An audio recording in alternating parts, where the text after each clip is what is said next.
Okie dokie. Hello, everybody. Welcome into the Thursday live stream. It's been a busy week, as I'm sure it has been for all of you with the holiday. If you're in the United States, things have been really fun, honestly. We had such a great time for 4th of July with my daughter. Haven't been spending much time behind the computer at all, which has been good for a change, but also not a ton of time playing guitars or anything like that. The video that was posted Tuesday for 4th of July was filmed like a week in advance.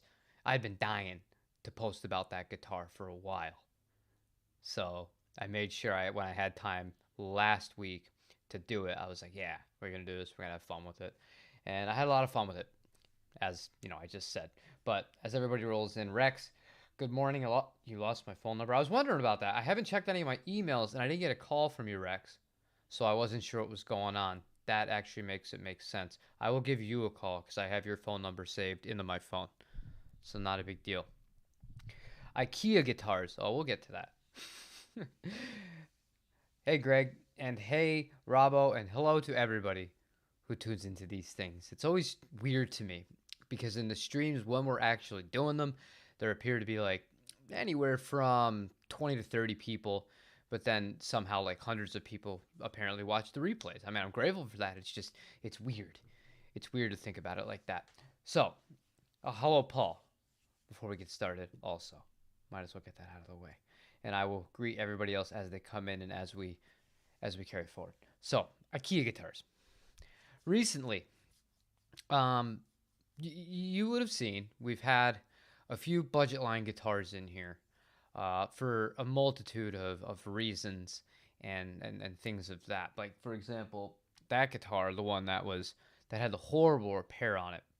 Well, not repair, the setup and installation. That Telecaster, that's a Squire. And then I had the red 40th anniversary Squire, the Mariposa, and we have one other guitar. And I don't typically, I don't know, it's been a while since I've done like that many in a row in that kind of price tier list. Most of what I get is used, honestly. It's very rare that I buy a guitar brand new. But what I noticed with these guitars, a lot of these Indonesian guitars, Chinese guitars, you open like you get the box, for example, with the Mariposa, and we'll get to this in a minute too, because you can see this is a second neck we have for this guitar, right? You get the box, you open it up, and it literally is like an IKEA box. It's the exact same thing. There's nothing in it. There's no like padding or care to it, and it doesn't really matter per se. Like because at the end of the day, once you get the thing set up and going, I mean, it's fine. Obviously, unlike an IKEA desk or a table or whatever you would get from IKEA, you don't have to assemble anything. Well, most of the time, I had to take the neck off and reassemble that guitar, the Mariposa, but that's a whole different can of worms. But in the event that the guitar actually is perfectly fine as is, it's fine. You can take it out, set it up, and you get the good to go. It's just it's weird because the guitars feel like IKEA guitars. Like they're not bad. And this is coming from somebody that for probably because I don't like spending money on certain things. I'll spend money on guitars and used to spend money on travel and stuff like that and food and things of that nature. But I lived on IKEA furniture and cheap stuff like that because I just didn't care because it served a purpose. And I actually see the direct kind of relation to that with these kinds of guitars. And I don't mean it to be a negative thing, but they just remind me so much of that stuff. It's very accessible. They're pretty good. Sometimes they're not always going to be perfect, but that's kind of like what you're signing up for in order to get these things at a price that is reasonable compared to where the rest of the market is new, which is insane. Everything keeps going up, and it's going to go up even more this month. Don't even get me started. Ugh, I'll tell you, man. But I don't know.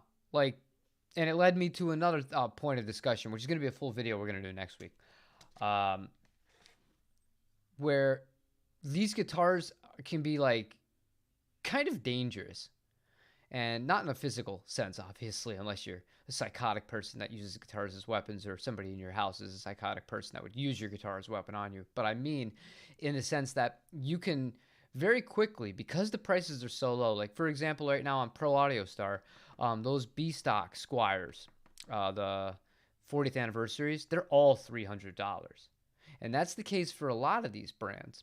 The Mariposas you see sometimes for under $500, and so on and so forth. A lot of these Indonesian guitars are cheap. And one thing I noticed years ago, and I never put two and two together here, D'Angelicos, if you're somebody who used to go to Musician's Friend, Musician's Friend, it seemed like every day a D'Angelico was half price. And it made me think, like, how can they constantly offer this guitar at half price? Like, what is the profit margin on it that Indonesian make guitars? So it's weird. It's weird to think about. But the point being, before you know it too long, all of a sudden you could have acquired maybe 3, 4, 5 of these guitars that by themselves, if you just stuck to the one, maybe it was only $300 or $400, right? And like I said, they're not bad. They're not amazing, but they're not bad.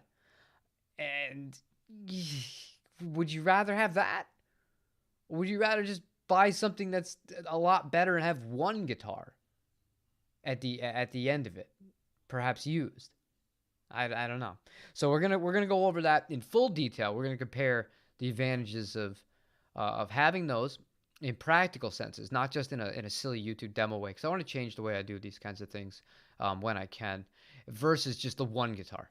And we're gonna go over all the pricing, not just the retail pricing, but like good pricing, and then addressing points that people upgrade on these guitars, possibly factoring that in, looking at overall costs, and maybe it might change people's minds or give people a different perspective on all of these things. But I don't know. I wanted to do something that's interesting, so that's on the back burner.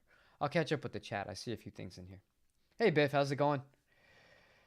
How much you pay for a 50 style Telecaster with Warmoth parts and Duncan pickups? I'm always skeptical about buying guitars without Fender on the headstock. It's hard to sell. Thanks for the videos. I can't answer that without seeing it. However, not much.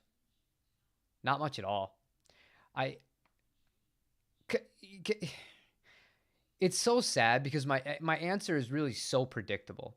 It's so predictable. But with a Warmoth guitar, if you're the one that built it exactly the way you want and you really know what you want, that could be a great thing. Or if the specs line up perfectly, it could be a great thing as a player. Resale, you're always going to take a bath on those.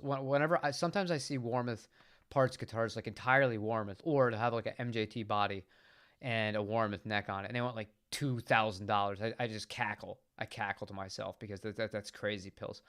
But I could just buy a Japanese. I could buy a Momose for not much more than that. That's going to be better than a Warmoth. I'm sorry, to me, it's going to be better. And I know it was expertly built. It wasn't just screwed together by some guy who may be very well qualified, or he may have no idea. That might have been his first build. You know what I mean? Like, you don't know. There's that kind of uncertainty when you buy parts casters. Could be awesome. Could be a total dog. So me personally, I wouldn't spend much on it. Something like that, for me to get interested in it, I'd have to play it in person first and really like it, and then negotiate from there. Hey everyone, don't have loads of time as well to take the little ones to clubs. You have to take the little ones to the club? Aren't you a little young for that, Ian? But wanted to come say hi and check out as much of the stream as I can. Yeah, I don't blame you. I'm busting. I know what you mean there. Probably some school activities and something of that nature. But when I see club, I just immediately think of nightlife, and I don't know. Apparently some parents, they want to push that on the kids. But this is a guitar channel. I'll stay away from that. About half of what the equal Fender would be. I know that sucks for the seller, but that's the real world. I don't even know if I'd say that. It really depends, man. It really depends. And sometimes, this is the dark part of this, sometimes you'll get really sketchy stuff. Like, it could be a Warmoth neck, but that could be like a GFS or a Chinese body, and they'll show you the stamp of the neck where it says Warmouth at the heel because they're all going to say that with the logo on the back of it. But it could be on a very, very cheap body, and you might not know that unless they have all the receipts and all that stuff or full pictures of everything and all the cavities. I don't know. I'd rather not do it. I'd rather not do it. I love the appeal and I love the idea of parts casters. I love tinkering with guitars. I love putting things together and doing my own work. But from a practical standpoint of purchasing one myself, they don't hold much, if any, value to me at all. That's why you've never seen one on this channel. Yeah, that was carelessly worded. Judo and gymnastics for them. Be a long time before any other. Well, I hope not, Ian. I hope not. But no, yeah. So while I was talking about this, I have this right here. I thought I'd tell you guys the story of this. I did tell you guys that I waited a week to post the Mariposa video because of this. Now, what I didn't realize, we'll see. Let me try and move this light. Try and get as much of this on here as possible. If you could see it. Do you see the cracks? So, let me move this a little bit more. Bear with me a second here. I'm going to try and get this so it's very easily seen. Okay. So we do have cracks. You have the one major crack here that goes all the way down. That one leads to the top, which is when we were filming the demo, I noticed that. So that little piece that was protruding in the video, oh no, that goes down the entire neck. That's how it was from the factory. And then on the bottom of the guitar, same thing. Both sides were totally cracked.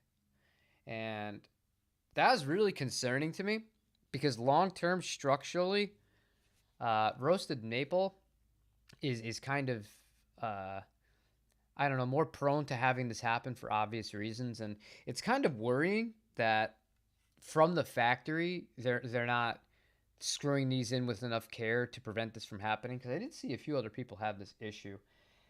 And what I learned in my research of all this, I can move this back into this as much in my face.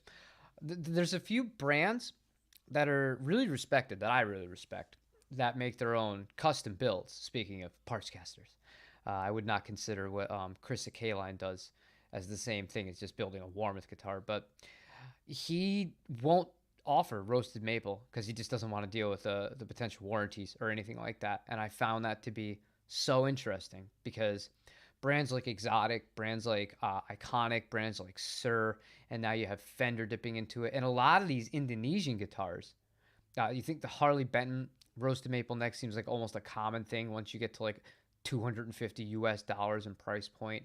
The majority of the Sterling line, Mariposa, stuff like that, it's like a common thing. So how long until that would go? And what's to say that if I didn't notice this and I wasn't curious and I didn't take the neck off, right, just to see how bad the crack was in this guitar, who knows if later down the road I have to take the neck off for some reason, I screw the thing back into it, or you bring it into somebody, they screw it back into it. Maybe they don't even notice because they're not paying attention, because apparently some techs don't pay attention. And then that crack goes from being, this large, which is still, that's a significant crack, you guys. That's a significant crack structurally. And then they screw it in even tighter because they don't know it doesn't need to be super tight. And then you could potentially have it crack off. This piece of the wood could literally fall off, or it could protrude all the way up to the neck. I've seen people try to install tuners on brand new roasted maple necks, and first thing, if you're ever going to work on most roasted maple neck, don't use power tools ever. All you want to do is your guide holes, your pilot holes. That's it, and make them a little bit larger than you typically would want the screw that's going to go into it to go. But then when you're actually installing either the neck itself or the tuners, you want to put some wax on the actual screws themselves and use a hand tool that's the right size to do it to prevent these kinds of issues. But what do you do then? I've seen like entire sides of the headstock where the tuners meet right there. They over tightened a little bit, or it just was very brittle and it just entirely fell off, like cracked off. That's kind of it's kind of scary to me. I don't like that. What do you guys think about that? Do any of you guys have roasted maple necks? I know some of you play more modern guitars.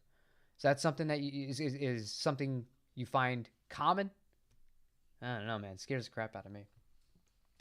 I've never bought a guitar that I thought I might want to sell. My intention is always monogamy when I buy a guitar. Uh, I'd like to be more like that. But unfortunately, I've been trying to play this stupid game, which has just done nothing. It's done no fulfillment. It's given me no happiness.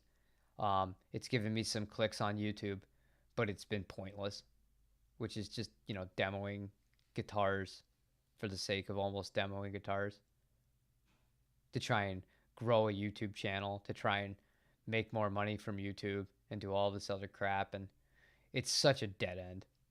It's such like, unless you are just rolling in money or you really enjoy that, forget even the finances. I'll just go back to like the way it feels. Tomorrow, and I feel terrible about this. Like tomorrow, I did the demo of that guitar.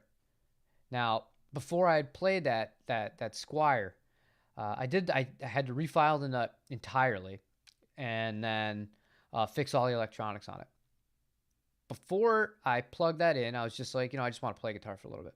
So I played the Gibson, and I was having so much fun. I love that guitar. It's an amazing, amazing instrument. And I'm like, all right, I'm warmed up. So you turn on the camera, and I start playing with that guitar. Within like 3 to 5 minutes, I'm like, I really don't like this. And a lot of it has to do with the fact that I've said this before with Squire models and other guitars in this kind of price range that use gloss finishes, poly finishes on the back of the necks. I hate the way it feels.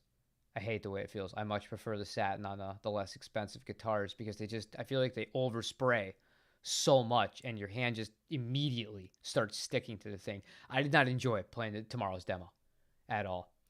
And it just got me to thinking, it's like, why would I want to continue doing stuff like that? And that's not to say that's not a bad guitar, and that's not to say that's something that couldn't be fixed. You know what I mean? Like if I was going to keep that guitar or any guitar that had that problem, you could always sand it down and all of that. But then your cost and the resale value, all that crap.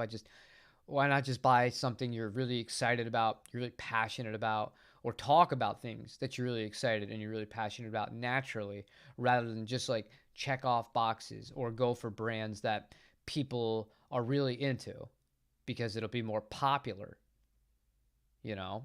Like that 77 guitar, compare that with like any Harley Benton video I've ever done. And the Harley Bentons, I think the lowest number of views on a Harley Benton video is like 10,000, which is in the grand scheme of YouTube, it's nothing. There's some videos, if they got that in a day, 10,000 views, that they'd want to cancel their channel because it would be a huge, colossal failure.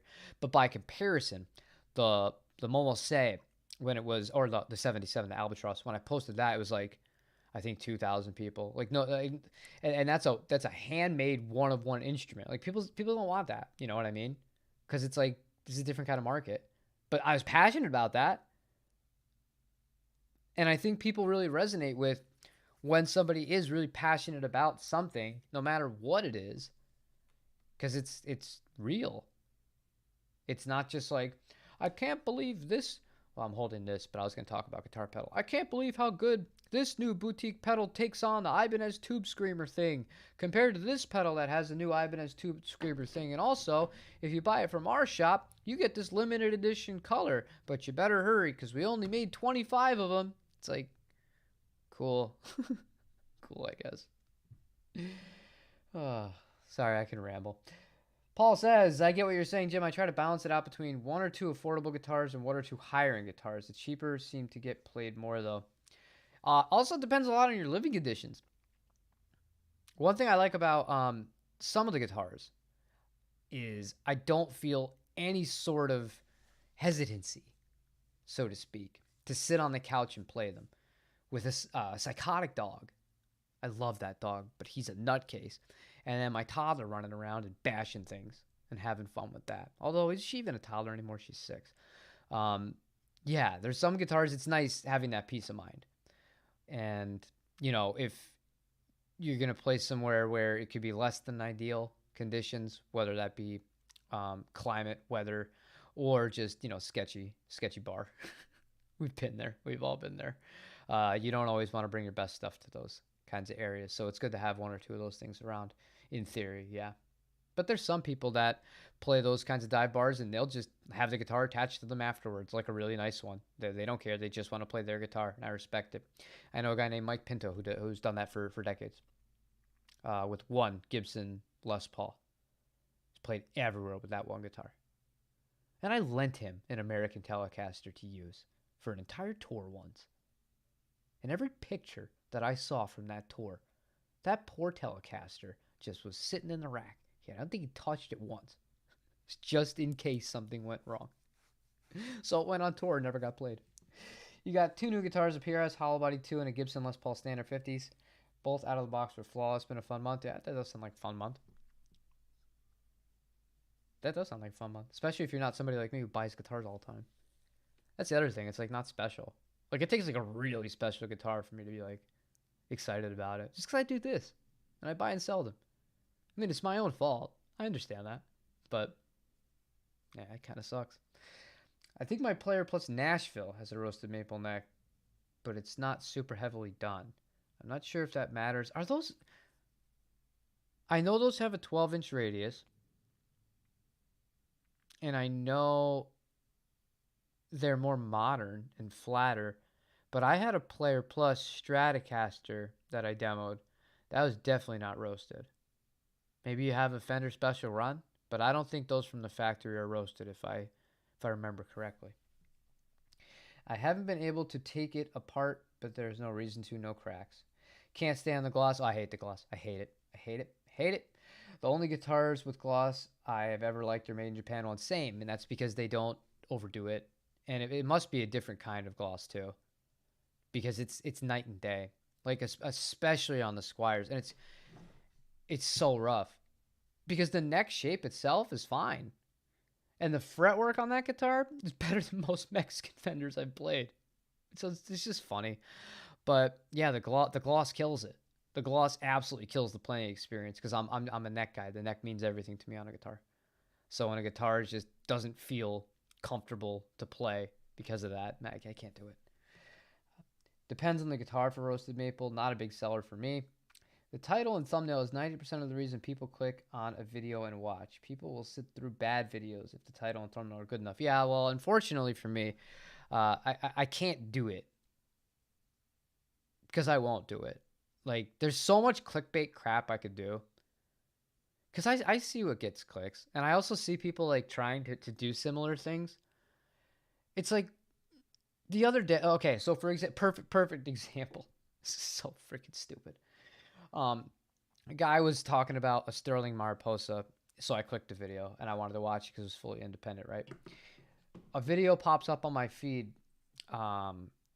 with a Music Man, an Ernie Ball Mariposa.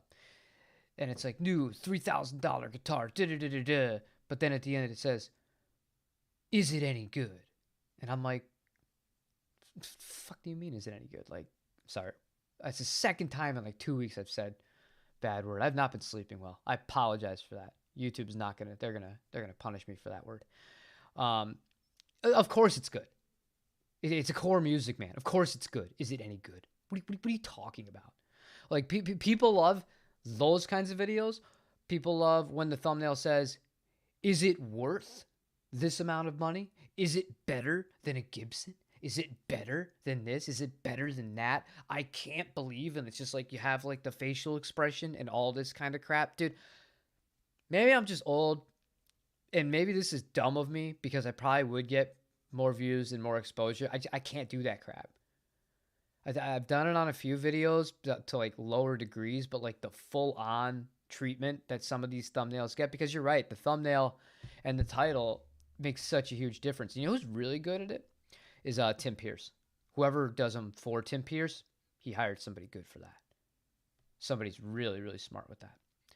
But yeah, sometimes the content is secondary to the you're trying to get a reaction out of somebody before they even click the video, or pose a question to them before they even click the video that is, interesting enough that they'll sit through it.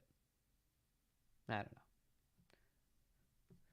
But I want to be like Like if I get another 77 or a mimose, I'm not gonna be like, I don't know. Whenever I post those, what do I say? I'm just like, this is a full review of this like hand built Japanese guitar, full overview.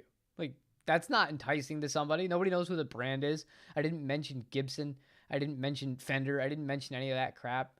I didn't say how much it costs. You can't buy it anywhere. So of course it's not going to get as much as attention. Versus, I can't believe this Harley Benton guitar plays better than my Mexican Player Plus. Or I can't believe that this is stainless steel frets for $300. Like all that kind of stuff. These people know what they're doing because it is smart, like you said. But I can't bring myself to do it. Thanks, Sean. My first PRS. Never been a fan. Got a great deal and it's perfect. Still debating it. Might be trade-in fodder in the future. That's a sad way to look at it, but I get it. They always are. Good news, always use. Robolands. I agree about the hollow body piezo piezo. One of these days, I'm actually going to get somebody to that really knows what they're talking about to explain to me how to pronounce that correctly.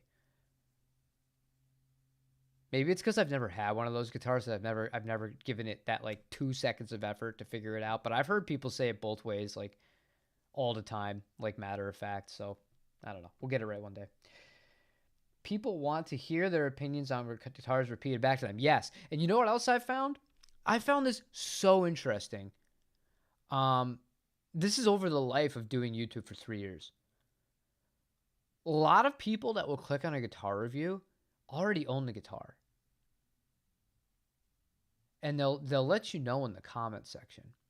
Yeah, I've had mine for 2 years and da da da da. It's just like this is the best guitar ever. It's like, well, it doesn't make sense to me. Because if you really feel that way, and say you have any guitar, call it Les Paul for the sake of easiness. Say you have a Les Paul, you really love it, and it's great. There's no problems with it. Why would you go to YouTube and look for a review of a guitar that you have already evaluated for yourself? Like, what do you care what anybody else thinks then? Like, you like it, you love it. Clearly you do love it. You watched the video and you let me know that you had one, you loved it. But that is very common. That's very common. And I also find that can work in the other direction as well. Like there are some big channels who do the opposite things where it's like granted, I'm harsh on Fender. I get that. But like we're talking like these people bash. Like their channels are known for just like bashing huge brands. And people who have that similar mindset about those brands, they gravitate towards it because it's think tank it's echo chamber, not think tank, echo chamber kind of stuff. It's like, I told you, I knew they were garbage, and this guy with 200,000 subscribers, he says they're garbage, and he runs a recording studio, or he owns this store, or he's a professional musician, and he doesn't like them, so I must be right. See, told you. People just want to hear what their opinion is spouted back by somebody else so they can feel better about their opinions. I don't know. It's weird, dude. It's weird. I'll move on. Does this guitar play itself? Yeah. So smooth, plays itself. I can't believe how great this guitar is. Jerry Seinfeld. What's the deal with stainless steel frets? Getting quite the assortment of Les Pauls. Yeah, I was thinking about that because I think I have like out of my own guitars. Because I have like YouTube guitars and then guitars I buy to sell, and then I have my guitars. I think I have more Les Pauls right now than Telecasters. That's weird. That's very weird. That is not like me. That is not like me at all. But those things change. And the only Les Paul I have right now that is 100% like, actually, you know what? I'm not even gonna say 100%. But the only Les Paul right now that I'm like, yeah, that one I don't want to get rid of is the ES Les Paul. I love the Cruise too, but one thing I've noticed with that is switching back and forth between that and other Les Pauls, you really do notice the asymmetrical neck carve on it. So if you don't know what that means, look at this. I have a guitar neck next to me. So on a normal guitar neck, it gets like the same kind of shape on both sides for the most part. It's a very uniform shape. So if it's a C, it's even on all sides of it, right? But on asymmetrical, on the bass side, it might be a little bit thicker, but on the treble side, the C will start to come up to make it a little bit more thinner and ergonomic for lead playing and modern playing and stuff like that. And the Cruise has that with the compound radius. It's the only thing I don't love about that guitar. It's weird. But it was the first time I've had one. And it's worth a try. It's worth trying to try anything once. I always take the Scotch-Brite pad to the back of the necks. I did that on the Jazzmaster many years ago. And I regretted it. I did. I really did. But it was something that I was able to buff out, put on some True Oil, and it was all good to go. I played a 1966 Stratocaster at the vintage shop, and I'm trying to forget about that neck. Listed at $9,000. My favorite other Strat I've played is my Squire Bullet. Well, that's a little bit of a difference in price, my friend. A Squire Bullet versus a 1966 Stratocaster, but honestly, at $9,000, this is gonna sound crazy. That's not the worst price I've seen for him. I saw a shop put up a pre-CBS Jazzmaster in a custom color that was beaten. This guitar was beaten and refretted and not entirely original outside of the frets. And they want, I think it's $40,000 for it. And I cackled. People are out of their freaking minds. Yeah, I can't fault the thing about the PRS. Plays great, sounds great, perfect finish, but I just can't get it to PRS like my Fenders or Gibsons or Epiphones or Squires. I tried with PRS, man. I tried. Several cores, S2s, 2 CE24s. They're built great. They look great. They don't do it for me. It is what it is. Okay. Oh yeah, you're the. I remember you had that you had the two-owner guitar. You, your dad, and the other guy with that Gibson. Okay. Hey Jim and hello everybody. Late to the show. We'll watch it again later. Great ES Les Paul you got. Thank you. I love that guitar, Marinder. I do. And it's unfortunate because guitars like that are they're not many made. Not even just by Gibson. Like think about how many can you think of? And I'm not talking about Swiss cheese ones that are hollow on the inside for weight relief. I'm talking about when the manufacturer intentionally puts a center block in to a Les Paul, but then you don't see the F holes on top. How many guitar brands can you think of do that? I understand why it's not something that gets mass produced because you do lose one of the biggest strengths to a lot of people of a Les Paul when you do that. And if you watch the demo, you might have heard it. I was playing through the Friedman. I think it was the first clip I played through the Friedman. And it was at like moderate gain. It wasn't at high gain. It was at like moderate gain. And when I was letting notes ring out, it already was starting to feed back like pretty harsh. And I was like really fighting with that guitar. It's one thing I love about it. But if you're somebody who wants like Les Paul, like grit, rock, all that like really stuff, it's not going to be your first choice. However, I love it because I don't play a ton of gain most of the time. And if I do, a 335 actually handles the gain a little bit better. And yeah, I just wish more companies would do stuff like that because they're so comfortable to play Les Pauls for me. I've always thought so. It's just the weight has been a killer. So you get this like unique sound. It still looks awesome. And it weighs less than what a lot of Telecasters weigh. It's like a win-win-win in my book. So. But I'm thinking of, I don't know, a lot of things. A lot of things. We'll get into that in a second. I got more comments to catch up on, you guys. You got to run. Take it easy. I'm not gonna call you Robbo. I already have a Robbo. I'll call you Robo. Take it easy, Robophonic. You sold your Les Paul. Maybe I will pick up a Tokai. Nah, I would like to do that. I don't want to think about Japan too much today. I'm gonna get really sad.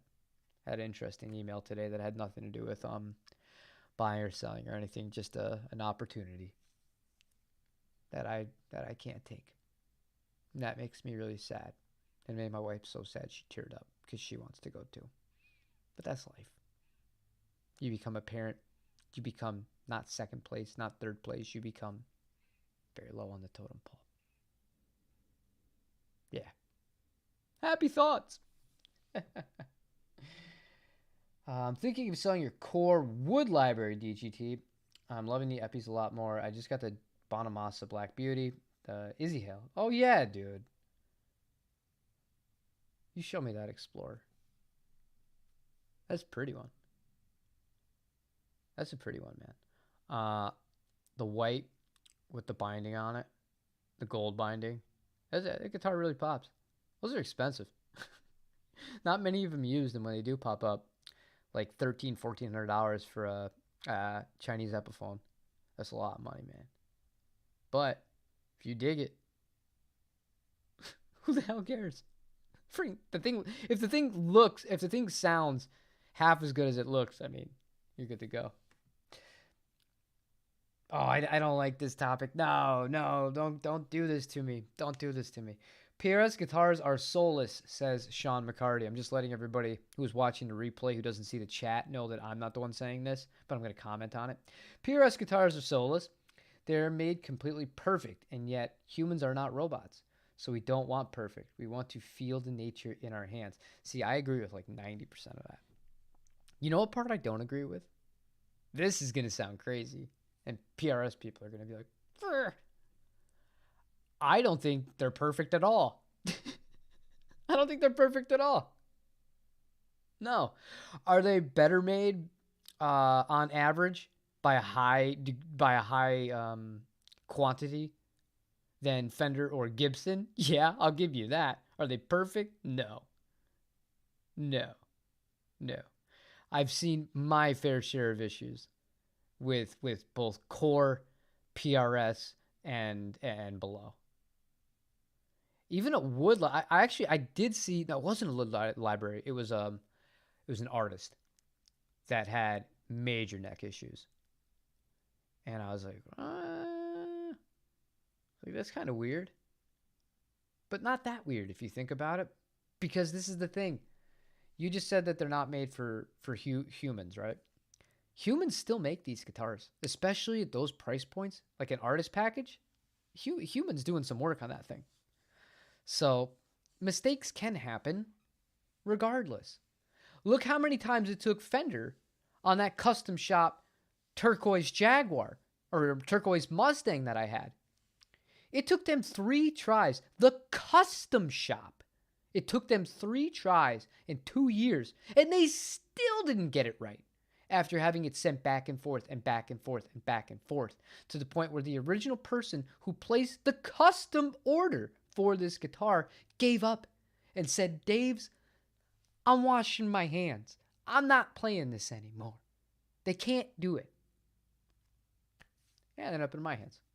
And funny enough, it's ended up being a guitar that many scammers on Reverb have been using, and they've been using the same pictures of that turquoise custom shop Mustang. I've seen it being posted from Brazil, Chile, Japan, Malaysia, all the same description, all the same pictures. The amount of people trying to scam on Reverb right now, it's funny, man. It's funny. I never thought PRS guitars are perfect. Nah, neither do I. I can clarify by saying the intention of the guitar is to be perfect. Yeah. As close to perfect as you can get. But then again, Paul says that. Does he actually believe it? Does he actually believe it? And does he actually implement that in his guitars? Let's devil's advocate again for a second here before we get into Cory Wong, because we're gonna end on a very positive today. I freaking love Cory Wong, man. Paul Reed Smith has a lot of very strong opinions. Paul Reed Smith has a lot of takes on components of the guitars that he's very outspoken about, and a lot of them I do agree with, honestly. And the way he judges the guitar, whether it's good or not to him, is the strum and acoustic and how long does it ring out and things like that. That's one of his biggest baseline tests, right? But he always harps about like every little piece of the guitar matters, okay? If that really is how you feel about this, how can you in good conscience have guitars that are $2,000 and in some cases more than that, or right under that, depending, that are made in America, cut so many damn corners, on vital parts? There should be no parts shared between an American-made PRS and an Indonesian-made PRS. I'm sorry. That's inexcusable. To me, that rubs me the wrong way. You buy a $2,000 guitar and the electronics or the pickups are the same damn thing that you're getting in a $700 guitar. You're kidding me, right? I don't love that. The DGT is awesome though, man. Well, that's that my McCartney was the same way. It's like the thing, it played itself. It did a lot of things really well, but it didn't make me want to like sit and write songs or like sit and just like work stuff out. It just didn't do any of that for me. And not all guitars will do that, regardless of brand or price or anything. Some guitars, like I mean, this is a great example of it. He's talking about that DGT. That's like a $5,000 guitar, okay? It's a wood library, but he's favoring the Epiphones, the Chinese-made Epiphones, over them as far as guitars that inspire him. It just goes to show you, what you might really resonate with might be something that is not of the high tier or of the perfect quality or any of that stuff. It's all about just what brings the best out of your playing and what inspires you to play, period. I don't care what the brand is. If you're able to have it or you do have it, then that's it. Just enjoy the ride, man. Well, one of my core has a huge ding, and the other was used in a metal band before I got it. So to me, they're not perfect, but they have soul. Seriously, they sound and play great, but not like Les Pauls. Well, that's the other thing that I always defend Paul Reed Smith guitars on, is people that buy Paul Reed Smith guitars that want a guitar that sounds like a Gibson. And then when it doesn't sound like a Gibson, the Paul Reed Smith has no soul, or the Paul Reed Smith is a piece of garbage. No, you fool. You wanted a Gibson and you bought a Paul Reed Smith. That's not Paul Reed Smith's fault. That's your fault for buying the wrong guitar. Simple as. Oh, man. All the Fender brands custom shops are a joke right now. Yeah. Maybe, maybe not. It's just kind of rough. I wish more brands tried the PRS scale link. There's a few that do, but it'd be cool. Hey, Staley. How's it going, Staley? Work on guitars, and one will see the good, bad, and ugly, which includes all brands. Oh, unfortunately, yeah, I'm seeing a lot of the ugly. The downright ugly. With the Ikea guitars that we mentioned earlier in this video. And I'll mention it one more time because it does remind me of a conversation that I had a few times with both Dave Nelson and with Ian at varying points and in varying degrees. And it's about obsolescence, planned obsolescence. So basically, we were thinking about cell phones. and how a cell phone, the company gets you to buy a new one every 2 years because you kind of have to. It's going to die out. And this initially started to come into my mind when I was thinking about the Tone Master amps from Fender, because yeah, they might sound really, really good. They're really practical. They're very light. $1,000.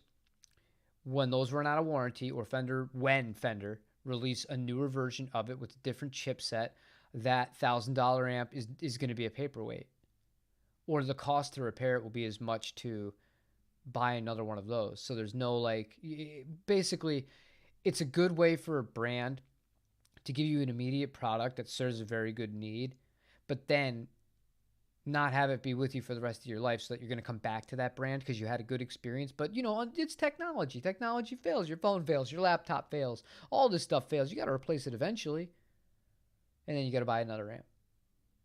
And it got me to thinking with these guitars. It's like how long are these going to be around? Are these going to stay together as long as some of these original guitars from forget Fender, forget Gibson, forget Gretsch, forget Epiphone, forget all those other brands, right? I'm talking about the Silvertones, the Ks, the Teiscos, all of these brands that were made, and they're very affordable from the 60s and 70s, and they're still playing and sounding great because a lot of the components they use were still of good quality. Nowadays, I don't know if I could say the same thing. I'm not so sure. Only time is going to tell how well some of this wood is going to hold up. Be an interesting ride. We'll see how it goes.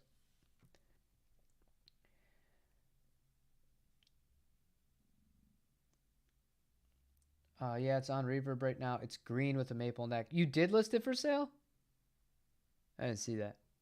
You know what? It took me until today to figure out who you were. I'm not going to say your name, but you texted me after a stream. And I was like, what? I was like, you were watching? Yeah, of course you were watching. You're right in here. I know you're asking Jim, but I can point you to, hold on. What is your favorite bang for your buck online guitar course?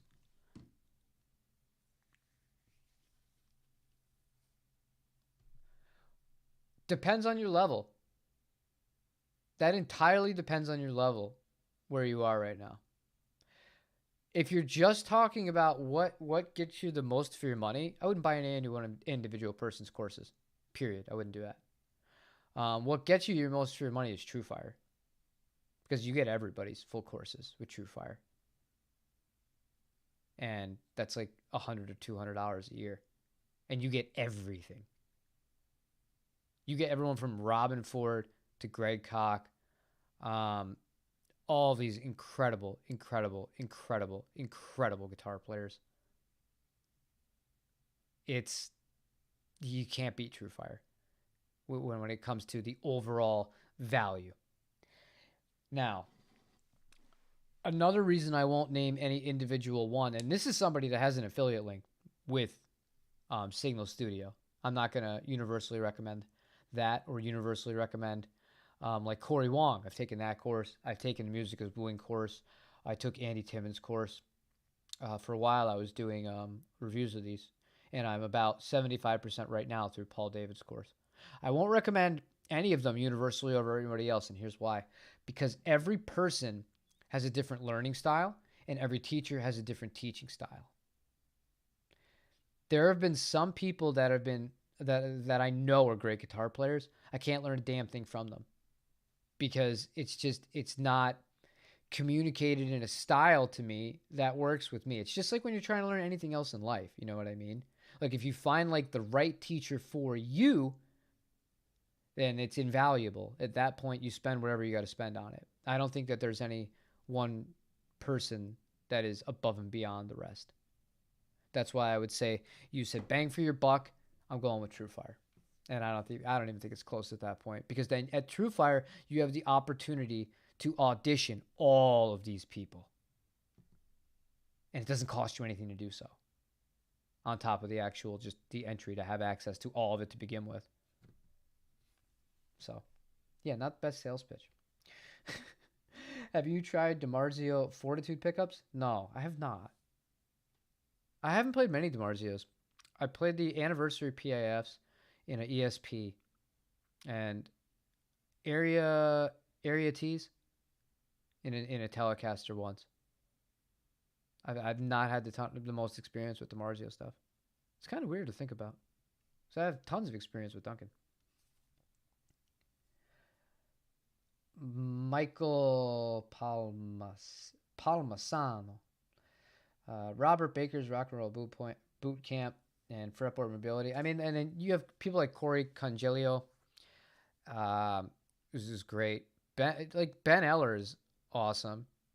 It's all about like finding what you want to play too, because a lot of these there might be people you really like and people you want to support. But I mean, if you don't want to play that style of music, or it's like, I don't know, it's just not something that's going to make you really connect with the material or present it in a way that you're going to vibe with. It's probably not the best for your own musical journey. It's tough. Lessons are tough. In person is always the best. In person is always the best. Okay. If you could swing it, in-person lessons are always the best. There you go, Staley. You beat me to it as I was scrolling down. Guitar Zoom, Steve Stein, or Guitar Center. Agreed in principle. Online, we somehow made it to guitar lessons, which is fine. I like that. Jim, I walked through Guitar Center and saw names of once great brands, Kramer, Jackson, Epiphone. I tried several different and found most poorly made. Seemed like shoddy forgeries. Well, they're IKEA guitars. If you have experience with the old ones, the originals, they're never going to compare to them. They're just not. It's a totally different method of making, totally different people making them, totally different materials being made. It's just the aesthetic that is going to bring you in for the nostalgia feels. So that hopefully you'll purchase one of those guitars. You paid for Tony's acoustic course. It was spendy and I didn't like it. That's, yeah. It could be tough. And you will never hear somebody preach more to helping people out. Like, if you find somebody's content good, like on YouTube, whether it's lessons or whatever it is, or whether it's somebody reviews movies and you just really appreciate the guy and you have the means to do it, and they have a Patreon or whatever it is, or whatever membership, whatever it is, or they sell a T-shirt and you want to support them, that's great. I highly encourage that, because that does help out creators a lot. But at the same time, it could be, as Staley said, a spendy kind of, not the best use of funds, because in his case, it just didn't work out for him. And who knows, what the course he just mentioned might work out perfectly for somebody else. It just didn't work out for him, and it was spendy. And you don't want those things to happen. I feel like one-on-one teaching is so valuable no matter what your level. Yes. It's always the best to do it like that. What's his name has good videos like every day. Sean, what's his name? I don't know, Sean, what's his name? Maybe if we get a last name here, I could figure it out. Okay. Yes, they're a bit advanced. The Guitar Zoom and Zombie Guitar cover a lot of ground. I'm not sure who exactly that would be in reference to. I'm kind of out of it with that. But yeah, I'm just wrapping up the Paul Davids one. I gotta finish that, because I think he's a great guitar player, but I don't know. I'm not gonna spoil my thoughts on the course that I'm taking from him right now, because I like doing this, and it's just it's kind of slow, is what I'm feeling. But it's slow for me. It might be perfectly tempo for somebody else, which is why when I do the full review, I'm gonna go over that at the time. So I can already just pretty much eliminate from the title of this stream Telecasters, because we didn't touch Telecasters. We're gonna replace Telecasters with guitar lessons, online guitar lessons, because we just tangented pretty well off of that here. Now, before we get going, because I do gotta get going, I have to run to the store. Cory Wong. I don't know how anybody doesn't like this guy. And I'm not talking about just his music, right? Like, because you could not like his music. That's fine. Not everybody's going to like all styles of music, regardless. It is what it is. I've never seen someone just grind and grind and grind and grind, whether it is merchandising, touring, releasing collaborations with people, and like none of it is bad. Like all like and again, like whether or not it might be up your style or not, like he just did uh a jam along, well not a jam along, it was an actual fully produced song. He did a crossover with OAR of a Revolution. I personally it's not my style of music, but it's freaking well done. It's really well done. And it's so cool that the guy's just always doing something. And he just wrapped up. He was just touring with Victor Wooten on the bass. You don't know who Victor Wooten is, man. You're missing out. He's just such a top guy, and I admire the positiveness that just like I don't understand it because I know he's a dad too, and he has more kids than I do. I don't understand how he just has this much in the reserves to be that positive all the time. And talking to him in, just like kind of like off kilter things where it's just like, it's not going to get posted to YouTube or anything like that. Like, he's the same. Like, it's the same guy. It's, I don't, it, I wish I could have that mentality. What I wanted to ask you was, I bring this up. Who do you look at like the way I look at Cory like that? Are there any other guitar players? Because honestly, I'd like to learn more about those kinds of people and follow them and see how they do it and stuff like that. I find it very inspiring. Another person to a lesser degree than Cory that I feel is doing like an amazing job, kind of really just expanding it and being in more places and getting more exposure and stuff, is Yvette Young. I love her. We love her in this house. She's great. Such a talented musician and just seems like such a nice person. I've never talked to her directly or anything like that, but she just seems like such a nice person. And yeah, she's putting in work, dude, and grinding. I just love it. I love to see stuff like that. So if you guys can think of any like artists that are either, really they're building, and they're going, that inspire you, I'd love to know who that is in the comment section of this video, because we're going to wrap up in a second. I'll read a few if anybody have them in the chat of this video or the stream itself while it's live. But that's something I'm so just like envious of that, because I struggle sometimes even to just do stupid little videos on YouTube. I still want a signature guitar. Yeah, I honestly, I kind of do too, but I'm not gonna do it. I love Cory. Well, that's the other sign of something like just undying support. I love Cory almost enough to buy another Fender, an American Fender, almost, not that much. I bought the Optimist from that one company who made that pedal. I know Wampler have a new compressor. I almost bought that. I bought the Neural DSP plugin because of Cory. Not even because I wanted to use the thing. Just I know it helps him. I bought his course, like tickets to shows, albums. Like, I don't know, man.